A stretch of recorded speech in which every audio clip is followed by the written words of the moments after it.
Salut, c'est Geoffrey. Dans cet épisode, je vais vous parler des modes de cuisson. Je vais vous expliquer si c'est mieux de manger cru, de manger cuit. Je vais tout vous donner en fait le résumé de toutes les études qui ont été faites là-dessus. Et vous allez voir que c'est tout à fait logique. Alors déjà, c'est facile d'entendre quand on s'intéresse à l'alimentation que manger cru c'est toujours mieux et que manger cuit, donc la cuisson, eh bien c'est nocif pour vos légumes, que ça va baisser les niveaux de minéraux, de vitamines, etc.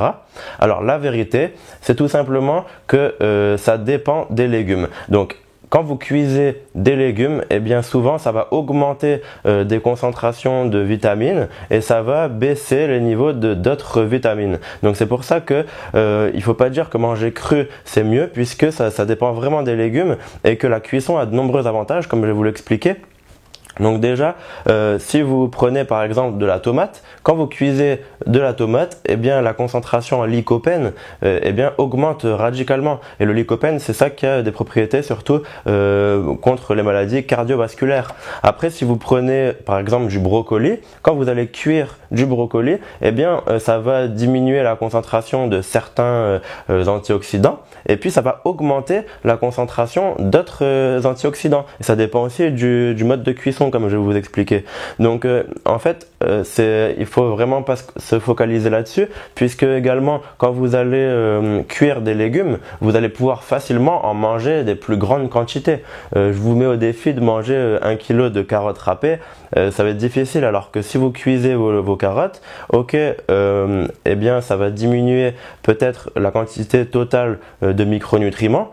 Mais bon, comme je vous le disais, il y a certains micronutriments qui vont être au final majorés et d'autres réduits. Eh bien, si vous allez manger comme ça 1 kg de carottes cuites, au final vous allez quand même consommer plus de quantité totale en micronutriments. Donc vous voyez qu'il ne faut pas vraiment se concentrer là-dessus, sur la quantité de micronutriments après la cuisson, puisque ça dépend de plusieurs facteurs. Alors, ce qu'il faut savoir aussi, c'est que la cuisson, eh bien, elle va permettre de diminuer les concentrations en certaines toxines dans les légumes. Il faut savoir que tous les légumes contiennent en petite quantité des toxines, des antinutriments. Et les antinutriments, on a toujours tendance à croire qu'ils sont présents surtout dans les céréales, dans les noix, etc. Mais il y en a aussi en petite quantité dans les légumes. Et donc, la cuisson, elle va permettre de diminuer les antinutriments et donc de favoriser l'absorption des micronutriments qui sont présents dans ces légumes. Donc c'est encore un avantage. Et puis la cuisson, c'est une forme de prédigestion. Donc quand vous allez prédigérer des légumes avec la cuisson, vous allez casser des fibres qui sont des fois difficiles à digérer. Par exemple, il y a des gens, vous le savez peut-être, qui sont sensibles aux FODMAP. Les FODMAP, ce sont des fibres particulières qui sont présentes dans certains légumes comme les oignons, les choux, etc. J'y reviendrai dans un autre épisode. Ça peut provoquer chez certaines personnes des troubles digestifs. Eh bien, la cuisson, ça va casser ces fibres et donc certaines personnes vont pouvoir consommer à nouveau ces légumes auxquels ils étaient sensibles grâce à la cuisson. Et puis la cuisson, ça va également, comme je vous disais, agir sur certaines toxines ou certains composés. Par exemple, vous avez des composés, on n'en entend pas beaucoup parler, mais les composés goïtrogènes, c'est-à-dire que dans certains légumes, eh bien, il y a des composés qui vont se fixer sur la thyroïde, et chez les personnes qui ont des problèmes de thyroïde, des hypothyroïdies, des hyperthyroïdies, eh bien, ça va dérégler leur thyroïde et donc ils vont être très sensibles à ces composés. Donc j'en reparlerai après de tout ça. Donc en résumé, il y a des avantages et des inconvénients à manger cru ou manger cuit. Donc du coup, le top, c'est tout simplement de mélanger les deux types de cuisson ou de manger cru, et de plutôt se focaliser sur le fait de manger un arc-en-ciel, comme ils disent les Anglais, eat a rainbow. C'est-à-dire que manger toutes les couleurs de l'arc-en-ciel quand vous mangez des légumes, essayez de varier. Il y a quelqu'un qui me demandait dans les questions du groupe privé, n'hésitez pas à me poser vos questions, hein, j'y réponds, j'en ai déjà en attente encore. Donc manger des légumes de différentes couleurs, ça vous permet d'être exposé et d'assimiler différents types de micronutriments, différents types de minéraux, de vitamines, puisque chaque couleur représente un groupe particulier en fait de micronutriments. Donc maintenant je vais vous donner des astuces pour chaque mode de cuisson pour que en pratique ce soit plus facile de vous y retrouver et que vous puissiez comme ça optimiser vraiment la cuisson de vos légumes quand vous les achetez.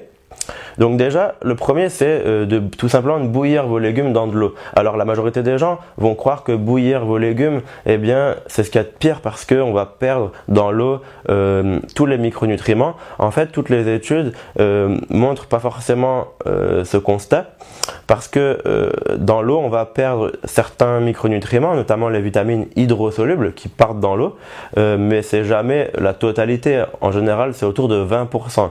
Donc ce qu'il y a d'intéressant, c'est si vous faites des soupes, si vous faites des bouillons, eh bien, il faut garder l'eau. Donc, si vous faites une soupe, il n'y a pas de souci puisque les vitamines qui partent dans l'eau, eh bien, vous allez les consommer quand même. Donc, dans ce cas-là, il n'y a pas de souci pour les soupes, les bouillons de bouillir dans de l'eau.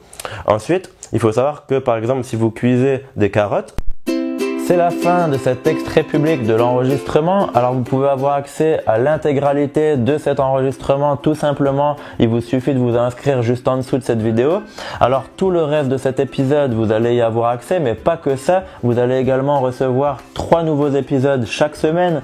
Vous allez également recevoir tous les anciens épisodes qui sont déjà parus. Et puis vous allez apprendre grâce à ça plein de trucs, d'astuces pour booster votre santé grâce à l'alimentation paléo, au mode de vie paléo. Je vais pas vous donner tout simplement des bases, je vais vous donner les trucs qui vont faire la différence pour que vous puissiez booster votre santé, révéler tout votre potentiel. Il faut passer au niveau supérieur. Vous allez apprendre des choses pour soigner votre intestin, pour soigner vos pathologies naturellement, pour retrouver un niveau d'énergie exceptionnel, stable au niveau de toute la journée.